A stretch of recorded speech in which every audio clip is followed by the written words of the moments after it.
नमस्ते दोस्तों। हमारे कोर्स हिप्नोसिस में महारथ में आपका स्वागत है। एक ऐसा कोर्स जहां आप हिप्नोसिस को बिल्कुल शुरुआत से लेकर एडवांस स्तर तक मुफ्त में यूट्यूब पर सीख सकते हैं। यह यूट्यूब चैनल है, तो अपडेट्स पाने के लिए सब्सक्राइब करना ना भूलें। और यह हमारी तीसरी कक्षा है। अगर आपने बाकी कक्षाएं नहीं देखी हैं, तो पहले उन्हें देखें और फिर इस कक्षा को देखें। इस कक्षा में हम ट्रांस के बिना हिप्नोसिस की अवधारणा और हिप्नोटिक लूप की अवधारणा को समझेंगे। और ये अवधारणाएं आपके लिए एक महान हिप्नोटिस्ट बनने के लिए बेहद जरूरी हैं, क्योंकि हिप्नोटिक ट्रांस का विचार हिप्नोसिस की घटना से लगभग अलग नहीं किया जा सकता। हिप्नोसिस की लगभग सभी परिभाषाएं, यहां तक कि कुछ अकादमिक परिभाषाएं भी हिप्नोसिस की घटना को एक परिवर्तित अवस्था से जोड़ती हैं। और यह संबंध ऐतिहासिक जड़ों से जुड़ा हुआ है। हिप्नोसिस कहलाने से पहले इस प्रथा को एनिमल मैग्नेटिज्म के नाम से जाना जाता था, जो 18वीं सदी में मेस्मर द्वारा प्रस्तावित एक सिद्धांत था। मेस्मर का मानना था कि एक अदृश्य द्रव्य मौजूद है जिसे मानव शरीर पर प्रभाव डालने के लिए नियंत्रित किया जा सकता है। और इन प्रथाओं के दौरान तीव्र घटनाएं देखी जाती थीं। मिर्गी जैसे दौरे से लेकर गहरे विश्राम की अवस्थाओं तक, इन सब ने इस विचार को जन्म दिया कि व्यक्ति के मन में कुछ विशेष, कुछ बदला हुआ घटित हो रहा है। और इसी संदर्भ में मार्क्विस डी प्यूसेगुर ने एक निर्णायक खोज की, जिसमें उन्होंने मेस्मर से अलग तकनीकों का इस्तेमाल किया। मेस्मर एक टब, धातुओं और संवेदी उत्तेजना का उपयोग करते थे, लेकिन मार्क्विस डी प्यूसेगुर ने ऐसा नहीं किया। उन्होंने चुंबकीय पासेस करना शुरू किया। और जब उन्होंने विक्टर रीस नामक एक किसान को चुंबकीय प्रभाव में लिया, तो उन्होंने उन दौरों से बिल्कुल अलग एक अवस्था देखी जिनका वर्णन मेस्मर ने किया था।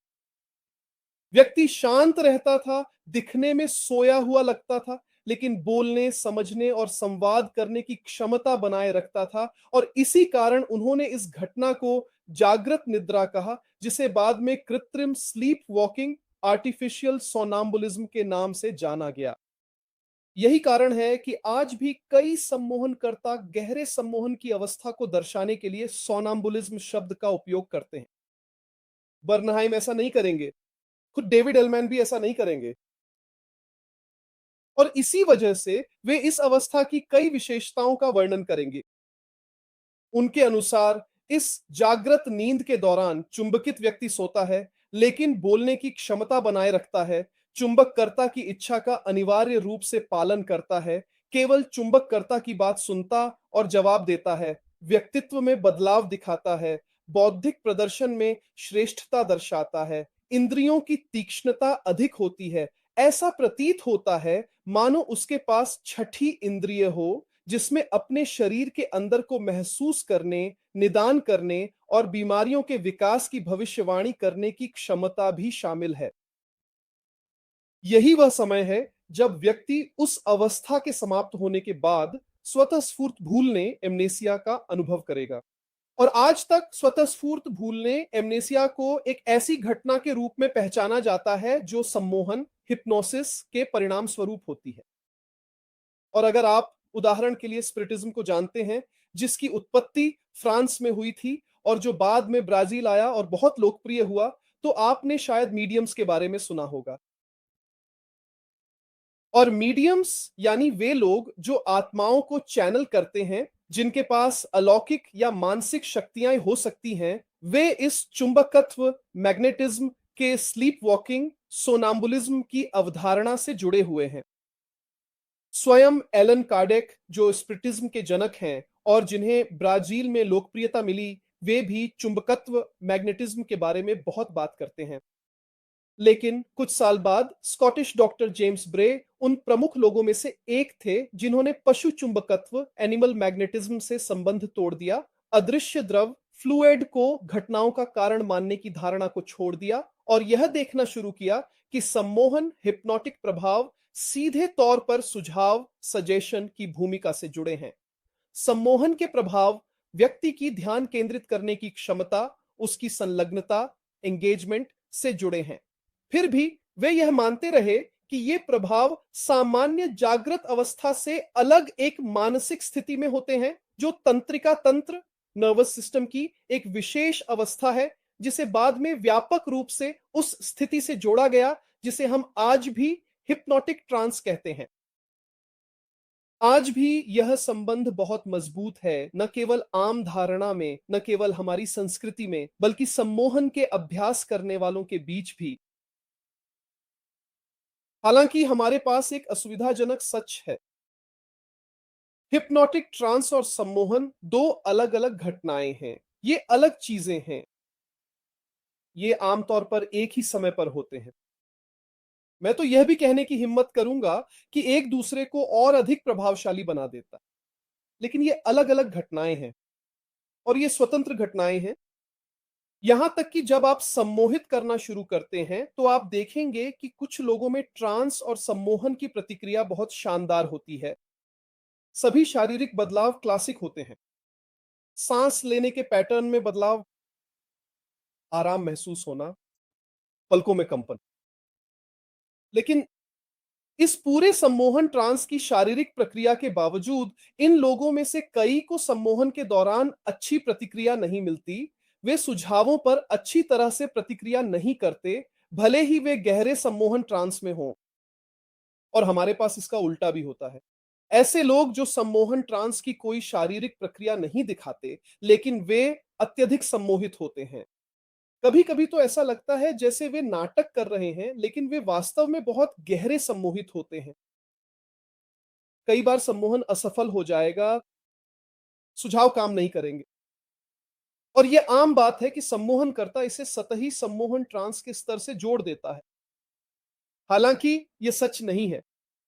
सम्मोहन की प्रभावशीलता कहीं अधिक अन्य घटकों से जुड़ी होती है। सम्मोहन ट्रांस की धारणा को छोड़ देना आपको एक बहुत बेहतर सम्मोहनकर्ता बना देगा। इस बात का आपको पूरा यकीन हो सकता है। और हमारे कोर्स में हम सम्मोहन ट्रांस के स्तरों के बजाय धारणा में बदलाव के स्तरों के बारे में सोचेंगे। और इन स्तरों को एक घटना के माध्यम से बहुत अच्छी तरह समझा जा सकता है, जिसे सम्मोहन लूप कहा जाता है। सम्मोहन लूप को सम्मोहन अभ्यास के लिए सबसे महत्वपूर्ण अवधारणा माना जाता है।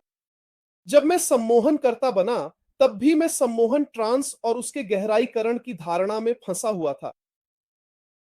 वैसे मेरे कई पुराने वीडियो में भी आप सम्मोहन ट्रांस के गहराईकरण की बातें सुनेंगे। हालांकि मैं इस बात के लिए पूरी तरह से आश्वस्त हो गया हूं कि वास्तव में सम्मोहन ट्रांस का सुझावों के घटित होने से कोई लेना देना नहीं है। और सम्मोहन लूप की इस अवधारणा को जानना मेरी प्रैक्टिस को हमेशा के लिए बदल गया। यह केवल एक सैद्धांतिक बात नहीं है। और सम्मोहन लूप का निर्माण महान सम्मोहनकर्ता जेम्स फ्रिप्प ने किया था। और मैं सम्मोहन लूप को सम्मोहन की घटना के लिए सबसे अच्छा स्पष्टीकरण मानता हूं। और एक दिलचस्प बात यह है कि कोई भी अनुभवी सम्मोहनकर्ता सम्मोहन लूप की अवधारणा को कम से कम अप्रत्यक्ष रूप से समझता है। तो चलिए आगे बढ़ते हैं। सम्मोहन लूप क्या है?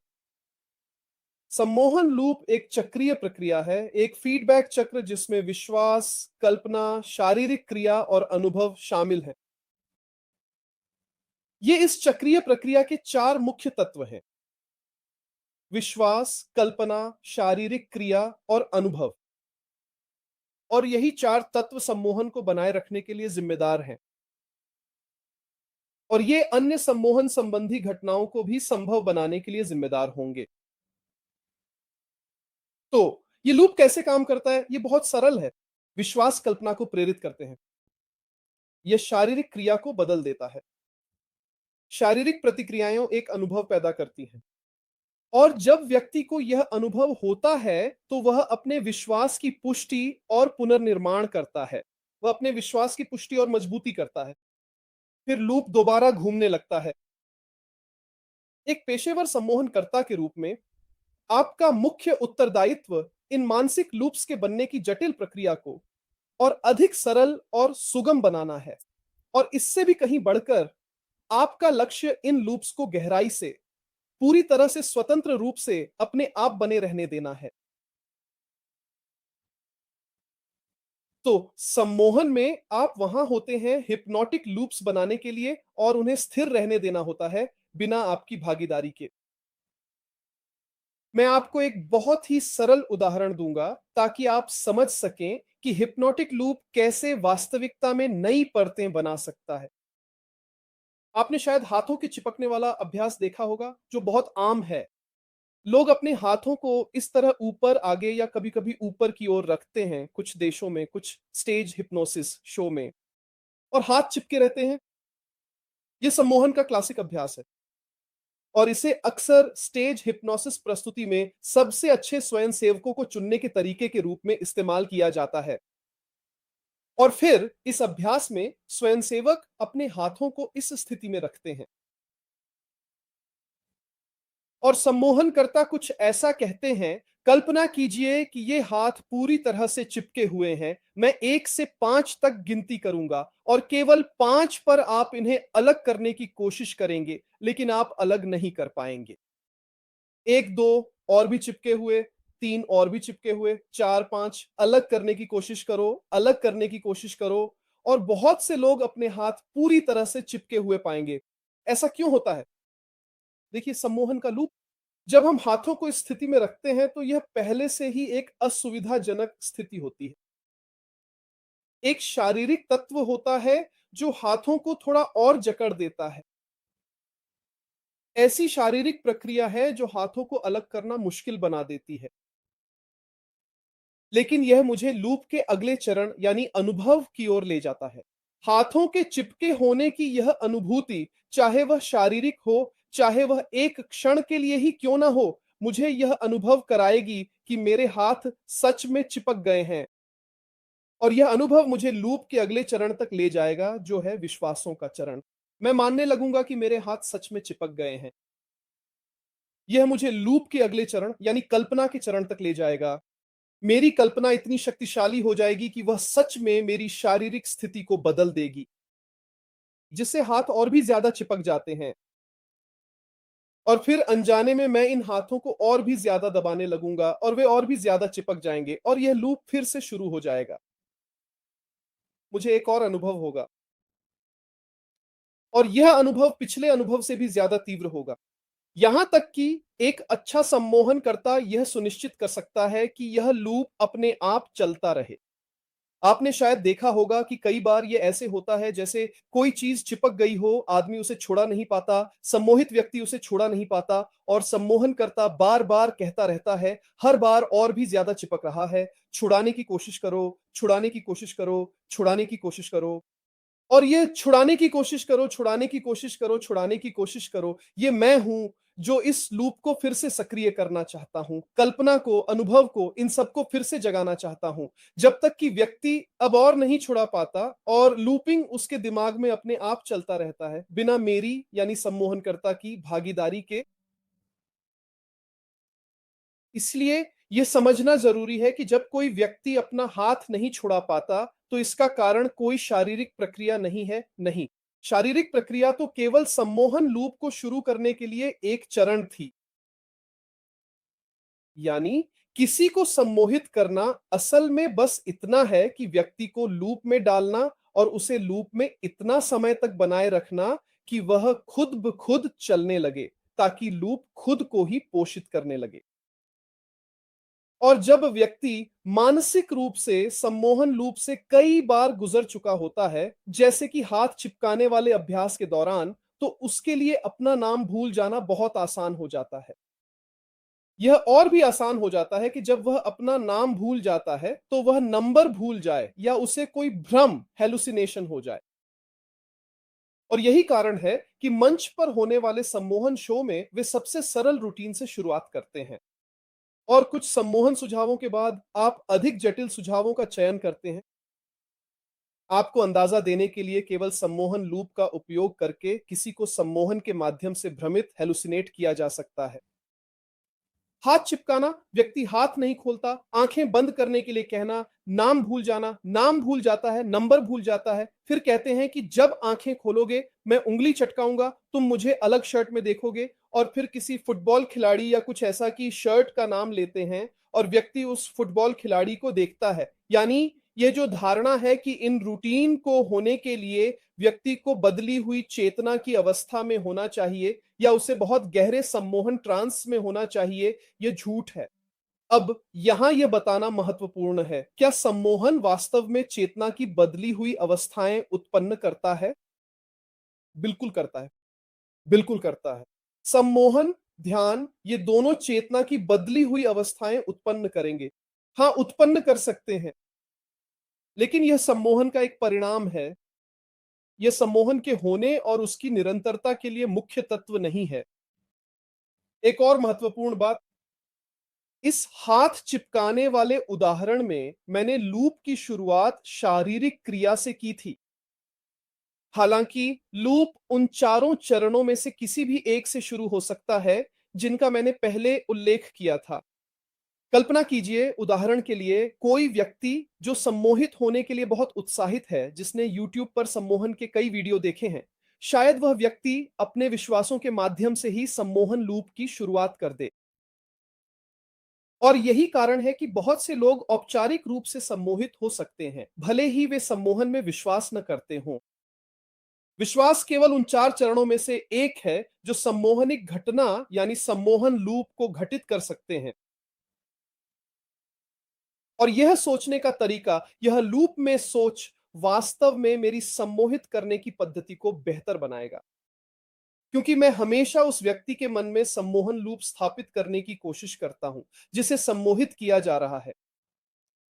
और किसी न किसी समय लूप स्थापित हो जाएगा और वह अपने आप ही काम करता रहेगा। और मैं इसे सम्मोहनिक घटना की स्त्रीकरण कहता हूं। जब वे अपने आप काम कर रहे होते हैं तो मुझे पता होता है कि मैं कहां हस्तक्षेप कर सकता हूं ताकि इस लूप को और भी शक्तिशाली बना सकूं। मैं इसे बदल सकता हूं ताकि एक अलग लूप बना सकूं जिससे और भी अधिक परिवर्तित वास्तविकता उत्पन्न होगी, यानी एक और सम्मोहनिक घटना। और जब मैं सम्मोहन को समाप्त करना चाहूं तो मैं बस सम्मोहनिक लूप को तोड़ सकता हूं और सम्मोहन को समाप्त कर सकता हूं। थेरेपी सत्रों में हम अक्सर सम्मोहनिक लूप बनाएंगे और उन लूप्स को खुला छोड़ देंगे। मैं चाहता था कि आप समझें कि सम्मोहनिक लूप की अवधारणा केवल सम्मोहन को समझाने के लिए एक सैद्धांतिक मॉडल नहीं है। यह मेरी सम्मोहनकर्ता के रूप में प्रैक्टिस के लिए एक दिशा निर्देशक है। आपने निश्चित रूप से सम्मोहन प्रेरणाओं के बारे में सुना होगा। हम अपने कोर्स में सम्मोहन की सभी सबसे महत्वपूर्ण प्रेरणाओं को सिखाएंगे। लेकिन सम्मोहन प्रेरणाएं इतनी शक्तिशाली क्यों होती हैं? वे सम्मोहनिक घटनाओं को क्यों बढ़ावा देती हैं? सरल है। प्रेरणाएं सम्मोहनिक लूप के तत्वों को बदल देती हैं, जिससे लूप और भी शक्तिशाली हो जाता है। यानी सभी प्रेरणाएं, जिनमें वे सबसे प्रसिद्ध भी शामिल हैं, जिन्हें हम यहां सीखेंगे, सम्मोहनिक लूप को और परिणाम स्वरूप सम्मोहनिक सुझावों को भी सशक्त बनाएंगी। उदाहरण के लिए विश्राम तकनीकें, और अक्सर सम्मोहन प्रेरणा में विश्राम शामिल होता है, सीधे उस व्यक्ति की शारीरिक क्रिया पर असर डालती है जिसे सम्मोहित किया जा रहा है। यानी जब हम विश्राम के माध्यम से सम्मोहन प्रेरणा करते हैं तो हम शारीरिक क्रिया से सम्मोहनिक लूप को सक्रिय कर रहे होते हैं। और यही बात बदली हुई चेतना की अवस्था पर भी लागू होती है। यही बात सम्मोहनिक ट्रांस पर भी लागू होती है। जब व्यक्ति सम्मोहनिक ट्रांस महसूस करता है, जब वह बदली हुई चेतना की अवस्था महसूस करता है, तो उसकी शारीरिक क्रिया एक सम्मोहनिक लूप को शुरू कर देती है। इन सभी परिवर्तनों को महसूस करते हुए सम्मोहनिक लूप सक्रिय हो जाएगा और भी अधिक प्रभावशाली हो जाएगा। और इसी वजह से हमारे लिए सम्मोहन प्रेरणाएं सीखना भी इतना महत्वपूर्ण है। लेकिन मैं चाहता हूं कि आप समझें कि सम्मोहन प्रेरणा काम करती है क्योंकि वह एक सम्मोहनिक लूप स्थापित करती है। और प्रेरणा के काम करने के लिए, सम्मोहनिक लूप के काम करने के लिए मुझे सम्मोहनिक ट्रांस की जरूरत नहीं है। लेकिन बात यह है कि खुद लूप ही सम्मोहनिक ट्रांस उत्पन्न करता है और सम्मोहनिक ट्रांस सम्मोहनिक घटनाओं को बहुत अधिक बढ़ा सकता है। तो फिर आशा करता हूं कि आपको यह कक्षा पसंद आ रही है। हर हफ्ते यहां इस कोर्स की मुफ्त कक्षाएं होती हैं। चैनल को सब्सक्राइब करें, अपनी टिप्पणी और सवाल जरूर छोड़ें और अगली बार तक अलविदा।